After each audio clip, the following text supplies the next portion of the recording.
So these are the alphabets or the letters, right? GHOTI, those are the letters, the alphabets.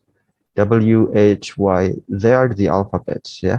We use the alphabets, we use the letters for writing, not for speaking. When we are speaking, instead of using the alphabets, we use sounds, right? So it means that we have different sounds. We have different sounds from the spelling. And if you still remember about that, it's due to the adoption of um, Latin alphabets, A, B, C, D, E, F, G, that you're having right now. They're actually not English alphabets, but Roman or Latin alphabets. So when we're using Roman or Latin alphabets, it means that we're using the alphabets of the Romans, yeah, of the Roman Empire. And that's why in Bahasa Indonesia, we also have ABCD. They look the same as the English alphabets, right? Even though the pronunciation is different, but in terms of how they look exactly the same. So it means that those alphabets are borrowed from the Latin, from the same source, and that is Latin or Roman alphabets.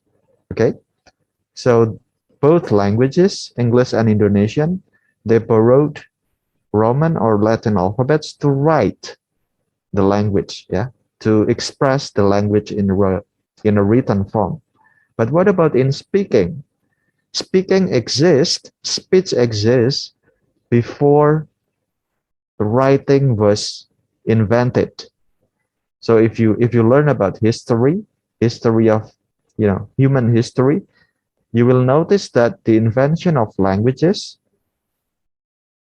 it actually consisted of speech or speaking first, and then at a much later stage, at a much later time, we had writing systems that came later, so much later than the speech. So we learn to, humans learn to communicate using language in speech at the beginning. And then later on, they invented writing. So it means that speaking and writing are quite different because they use different systems. In writing, we use alphabets. We use writing alphabets like A, B, C, D. In Japanese, we have Hanacaraka.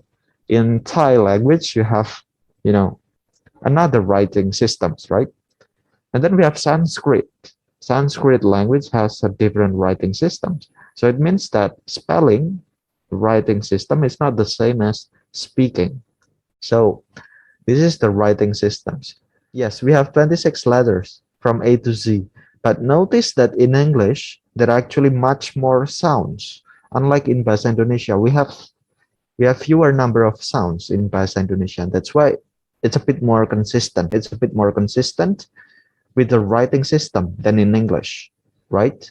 So for example, in Bahasa Indonesia, when you want to write bisa, you're gonna have B-I-S-A. The pronunciation is quite similar to the spelling, right? But in English, it's gonna be a bit difficult. It's a bit more difficult than in Bahasa Indonesia. And that's why when you try to learn to spell a word in English, and then you learn to pronounce the word, it's gonna be a bit different, right? It's gonna be a bit different. When you have the word rendezvous, for example, how do you spell the word in English? So it means that the spelling and the pronunciation of English is very different. It can be very different in some words, right? For example, like the word rendezvous here, the spelling is very much different from the speaking, right? And it means that, if you're asking about the cause, if you're asking about the reason why the writing is very different from the speaking, from the speech, it's because the writing was adopted from the Roman alphabets, while English actually has its own sound system. But the problem is sometimes languages adopted a writing system from another language. The English people, they borrowed the alphabets from the Roman language, and that makes, many differences in spelling and pronunciation. Yeah. And that's the reason why in English we have 26 letters only, which were actually from the Roman alphabet, but it has 44 sounds because English has its own sound system. Okay, so that's why English has 44 sounds. Yeah. So how can we transcribe? How can we write all those 44 sounds in phonetics and phonology? Because phonetics and phonologies are the study of sound systems, right? So how can we write all those 44 sounds? And the answer is, of course, phonetic transcription, right? So these are the phonetic transcription. We have another writing system to write each sound in the language. And each sound in the language is actually the phoneme.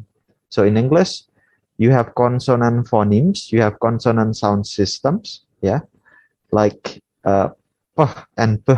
So it's not p and p, yeah, because they're not letters. They're not letters in ABC, but they're like symbols, different symbols for speech sounds. Yeah. So this one is p, this one is p, this one is f, this one is v. Yeah, f and v. So all those sounds are actually phonemes. And then we have also vowel phonemes, right?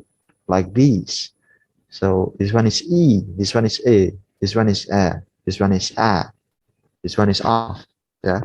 So we have different sounds in English. So you need to distinguish between letters and sounds. When we are talking about sounds, we're talking about pronunciation. We're talking about speech, yeah.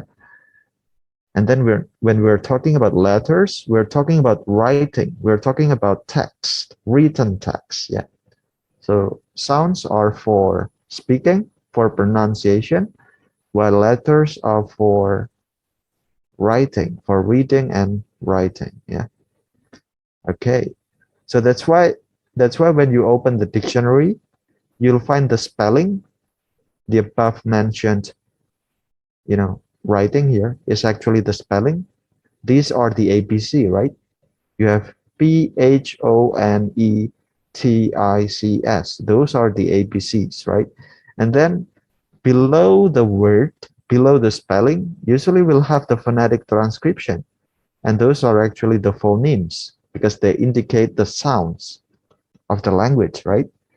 So here we'll know from the phonetic transcription that the word phonetics consists of the sounds, consists of the phonemes of a, an, a, t, e, k, and s, right?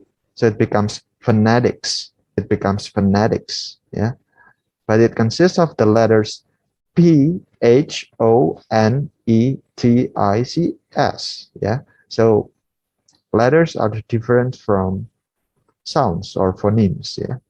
And these are the symbols that we use to indicate sounds or phonemes in phonetics and phonology.